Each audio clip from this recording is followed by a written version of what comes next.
In Update 2.0, healers got a substantial buff to both their staffs and their healing skills. If you weren't aware, every healer got new skills that can be learned at 5 stars now. You can check any healer you have, and you will see that they have a few new skills that are locked to 5 stars. This includes their staffs, which not only come with new powerful effects, but can also be upgraded in the weapon refinery. This video will cover all the changes and what new upgrades you can get for yourself. Some important things you should know before we begin is that you can only get these skills on a 5-star healer. Fortunately, you can inherit them down if you decide you want to just have a 4-star merged healer. You should know that if you previously inherited new healing skills onto a healer without those skills, then they will not have the 5-star versions available to learn. Every staff user has their own combination of weapon and healing assist skills, so you need to promote the original user of each skill if you want to pass on the new 5-star abilities. I hope you didn't send home all of your unwanted healers just yet. There are 7 staff weapons that can now be obtained at 5 stars. First, we have Absorb Plus, which recovers your unit's HP for 50% of damage dealt, which is the original effect. The new effect is that after combat, your healer will restore 7 HP to all allies within 2 spaces. Keep in mind, similar to other weapon effects, you can only get the healing if your healer made an attack during combat. If they got hit by a melee unit, they won't get the 7 HP AoE heal. This will apply to all the staff weapons. You can find Absorb Plus on Sarah and Locusus. Fear Plus and Slow Plus have similar effects. After combat, you inflict a -7 attack debuff for Fear Plus, or -7 speed debuff for Slow Plus, on the target and foes within 2 spaces through their next actions. They are similar to the smoke type skills, but also affect the target. You can find Fear Plus on Clarine and Sakura, while you can find Slow Plus on Mist and Reese. Gravity Plus prevents the target and foes within 1 space of the target from moving more than 1 space through their next actions after combat. You will want to notice that Gravity only has an area of effect of 1 extra space rather than 2 spaces like every other staff. Regardless, this debuff will be annoying to have to deal with. You can find Gravity Plus on Elise, Jenny, and Lissa. Pain Plus now deals 10 damage to the target and also to foes within 2 spaces of the target after combat. If you're not familiar, out of combat damage like this cannot kill any enemies. Their health will drop down to 1 at the least. You can find Pain Plus on Azama and Lucius. Panic Plus inflicts the Panic status, which takes on any bonuses on a target and turns them into penalties. As usual, after combat it will inflict the target and foes within 2 spaces. We already have a couple AoE Panic weapons in the game, so I would say this isn't as unique. You can find Panic Plus on Maria and Priscilla. Candlelight Plus works similar to Panic Plus, but inflicts a status that prevents the enemy from counterattacking. This can allow your allies to deal damage without having to worry about getting hit. You can find regular Candlelight on Bride Lynn. This is a special case because Bride Lynn is a limited time unit and you cannot get her normally through summoning. So if you had inherited Candlelight to someone else, you would get screwed since Bride Lynn isn't currently in the game. To remedy this, Candlelight Plus is instead gotten from the weapon refinery. You can evolve regular Candlelight to get Candlelight Plus. Now that we have some fancy new 5-star staffs, let's see how we can make them better. In the weapon refinery, you get 2 options for upgrading each staff. They provide no stat increases, but these 2 skill options are extremely powerful. The community is referring to them as WRATHFUL and DAZZLING because they are the same as the 2 B skills of the same name. The WRATHFUL staff upgrade will allow your healer's damage to be calculated the same as other weapons. If you did not know, healers actually have what I think is a 50% damage reduction when they are in combat. WRATHFUL staff gets rid of this restriction, so essentially your healers can be treated more like a colorless mage. The Dazzling staff upgrade will make it so the enemy cannot counterattack.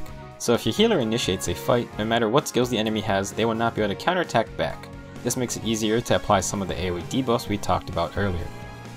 Now we have a new upgraded staff, but our healers need actual healing assist skills. There are 4 new 5-star healing assist skills that can be gotten in the same way as the 5-star staffs. Martyr Plus restores HP equal to the healer's suffered damage, plus 50% of the unit's attack, with a minimum of 7 HP healed. Additionally, the healer also restores HP equals half of their suffered damage. An extremely weird skill that requires your healer to get hurt if you want a better heal. Every new skill uses the term 50% of attack, and this is referring to your healer's own attack stat, which is affected by buffs. You can find Martyr Plus on Azama, Clarine, and Lucius. Physic Plus is the only ability that can heal from 2 spaces away. It restores HP equal to 50% of your healer's attack, nice and simple. If your healer has 30 attack, they will heal for 15 HP. You can find Physic Plus on Jenny, Locusus, and Sakura, and Maria. Recover Plus restores HP equal to 50% of the healer's attack, plus an extra 10. Again, if your healer has 30 attack, they will heal for 25 HP. You can find Recover Plus on Elise, Miss, and Sarah. Rehabilitate Plus now restores HP equal to 50% of your healer's attack minus 10. If the target's HP is less than 50%, the lower the target's HP, the more HP is restored. You can find it on Lissa, Bradlin, Priscilla, and Reese. Now personally, I'm not entirely sure how the new Rehabilitate works, so if the target's HP is above 50% HP, you will always heal the same amount, which is the 50% of your attack minus 10. Once you dip below 50% HP, the amount of HP increases. Now old Rehabilitate initially restored 7 HP when above 50%, so once you got below 7 HP, you would be getting a full heal, making it a very strong skill. If Rehabilitate Plus still requires you to reach below 7 HP for the full heal, then it definitely is weaker now. However, if the formula has changed and you don't need to reach 7 HP, but only the initial amount of 50% of your healer's attack minus 10, then it would be insanely strong. If anyone can test with Rehabilitate, I would love to know your experiences using it. Something interesting that has come out of this update is that now you can combine Wrathful Staff and Dazzling Staff on the same unit. Since they exist as B skills, you can upgrade your staff with one upgrade and then choose the other effect as your B skill. Now your healer is a colorless mage with a fire sweep weapon that is also applying whatever effects your staff had.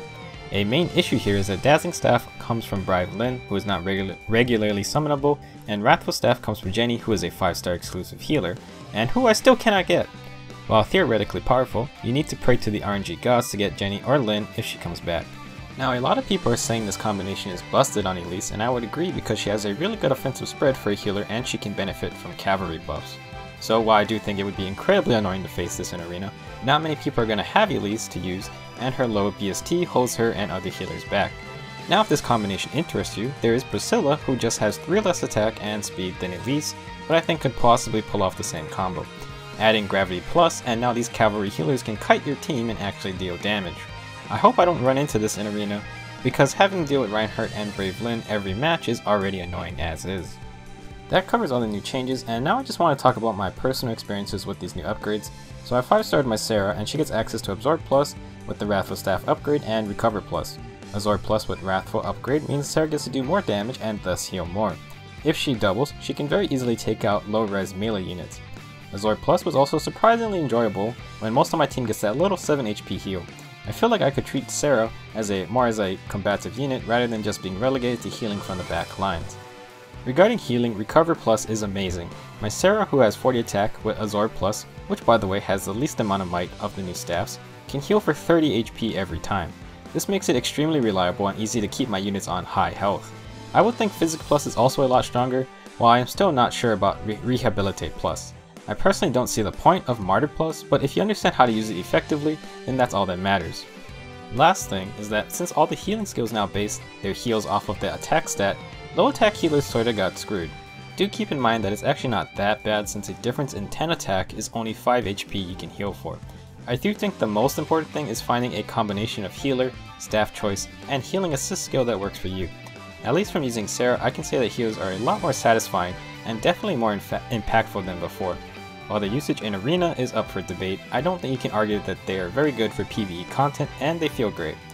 That's all I want to talk about in this video. I hope you guys enjoyed, and let me know what other healers you have started using with these new skills. I'll see you guys in the next video.